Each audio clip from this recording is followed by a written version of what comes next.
औज़ु बिल्लाहि मिनश शैतानिर रजीम बिस्मिल्लाहिर रहमानिर रहीम। और कैसे हो मेरे देखने वालों, उम्मीद करती हूँ आप ठीक ठाक होंगे। अल्लाह आप सबको अपने हिफ्ज़-ओ अमान में रखे, आमीन अल्लाहुम्मा आमीन। तो चलते हैं आज की वीडियो की आगाज़ की तरफ। तो दोस्तों, सबसे पहले तो मैं ये कहूँगी आपसे कि मेरी आँखों में बहुत तकलीफ़ है, बहुत दर्द है और काफ़ी यहाँ दर्द है, ये सूजन भी है, शायद आप लोगों को नज़र आ रही हो, लेकिन कोई बात नहीं, ठीक है, ये भी अल्लाह का करम है।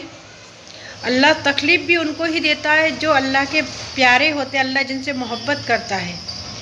इसके लिए भी अल्लाह का तहे दिल से शुक्रिया कि अल्लाह ने मुझे ये तकलीफ़ तो दी, कुछ तो दिया अल्लाह ने।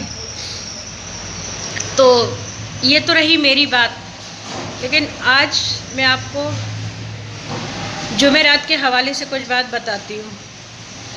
मेरी ख़वातीन बहनों, मर्द हज़रात, भाइयों, जो मेरे मोमिन बहन भाइयों देखने वाले हैं, जो सिर्फ़ अल्लाह पे यकीन रखते हैं और अल्लाह को ही मानते हैं, क्योंकि अल्लाह का कहना है ना वो किसी से पैदा है ना उसको किसी ने पैदा किया, वो सिर्फ़ अकेला है, तन्हा है दुनिया में और तन्हा ही रहेगा। उसके साथ कभी किसी को शरीक भी नहीं करना, क्योंकि हाँ, हमें किसी भी धर्म की, किसी भी मज़हब की रिस्पेक्ट करना चाहिए, इज़्ज़त करना चाहिए, लेकिन उसके साथ शामिल नहीं होना चाहिए। तो ये तो अल्लाह का फरमान है, हमारे मोहम्मद सल्लल्लाहु अलैहि वसल्लम का फरमान है। हमें शिर्क नहीं करना चाहिए किसी के साथ। हाँ, रिस्पेक्ट करो उनके धर्म की, उनके मज़हब की, लेकिन उनके साथ शामिल मत हो उसमें। चलिए ठीक है। हाँ, तो आज मैं बता रही थी, जुमेरात का दिन इतना प्यारा और अफजल दिन है। जुमेरात की बहुत बहुत बरकतें हैं। जुमेरात के दिन ज़्यादा से ज़्यादा हमें इबादत करना चाहिए, ज़्यादा से ज़्यादा दरूद शरीफ पढ़ना चाहिए, ज़्यादा से ज़्यादा कलामात पढ़ना चाहिए और कुरान पाक की ज़्यादा से ज़्यादा तिलावत करना चाहिए, क्योंकि जुमेरात का दिन ऐसा होता है कि उस दिन हमारे आमाल लिखे जाते हैं। लेकिन आज हम क्या हैं, हमें अपने आमालों का कुछ पता नहीं है। किसी मजलिस में गए, कहीं गए, किसी भी महफिल में, बस सामने वाले में कमियां ढूंढने निकल जाते हैं। अपनी कमियां को नहीं देखते कि हमारे अंदर क्या क्या कमी है और हम क्या क्या कर रहे हैं, लेकिन सामने वाले की कमी चार लोगों में खड़े होकर बयान करते हैं। तो आप दूसरों की कमी ढूंढने से पहले अपने अंदर कमी ढूंढिए। तो मेरा कहने का मतलब है कि हमें जुमेरात के दिन ज़्यादा से ज़्यादा, हमें 5 वक्त तो हम नमाज़ पढ़ते ही हैं। कुछ मेरे बहन भाई ऐसे हैं जो 5 वक्त नमाज़ पढ़ते हैं, तभी तो ये ज़मीन और आसमान टिका हुआ है, और नफाफिल भी अदा करते हैं और ज़्यादा से ज़्यादा कुरान की तिलावत भी करते हैं और ज़्यादा से ज़्यादा अल्लाह का नाम लेते हैं। तो हमें ये सब करना चाहिए और हमें जुमे के लिए, जुमेरात के दिन से जुमे के लिए तैयारी करना चाहिए कि हम जुमे का दिन ज़्यादा से ज़्यादा अच्छी तरह गुजारें, ज़्यादा से ज़्यादा हमारे प्यारे आका मोहम्मद सल्लल्लाहु अलैहि वसल्लम को खुश करने की कोशिश करें।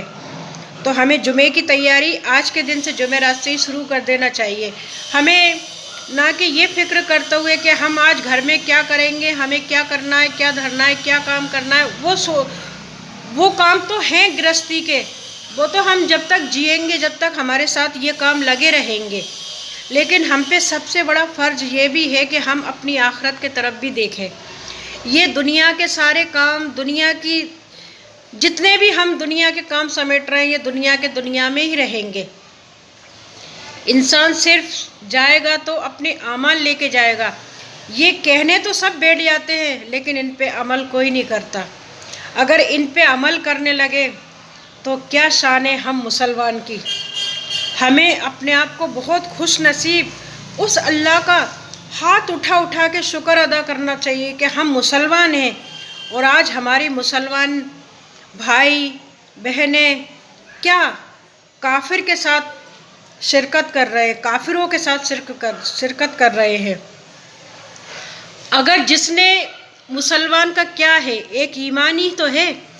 जिसने नमाज की पाबंदी नहीं की, جس نے اپنے ایمان کی حفاظت نہیں کی تو اس کے اندر کافر اور مسلم کے اندر اتنا ہی فرق ہے. اگر جو کافر کرتا ہے تو وہی مسلمان کرتا ہے. مطلب میرا کہنے کا یہ ہے کہ اگر ہم نے نمازوں کی پابندی نہ کی اور اپنے ایمان کی پابندی نہ کی تو کافر میں اور ہم میں کوئی فرق نہیں ہے. ہاں، میں نے پھر کہا سب کے مذہب کی، سب کے دھرم کی رسپیکٹ کریں، نہ کہ ان میں شامل ہو. تو آج کا میرے لیے اتنا ہی پیغام ہے. سمجھ سکو تو سمجھ لو. باقی جو جس کے ساتھ شرکت کرے گا، جیسی صحبت کرے گا، آخر میں وہ اسی کے ساتھ اٹھایا جائے گا. تو کیوں نہ ہم اپنے آقا محمد صلی اللہ علیہ وسلم کی اصولوں پہ چلیں، ان کی سنتوں پہ چلیں، تو ہم آخر میں اگر ہمیں قسمت سے ان کا سایہ ہی مل جائے، یہی بہت ہے ہمارے لیے. السلام علیکم.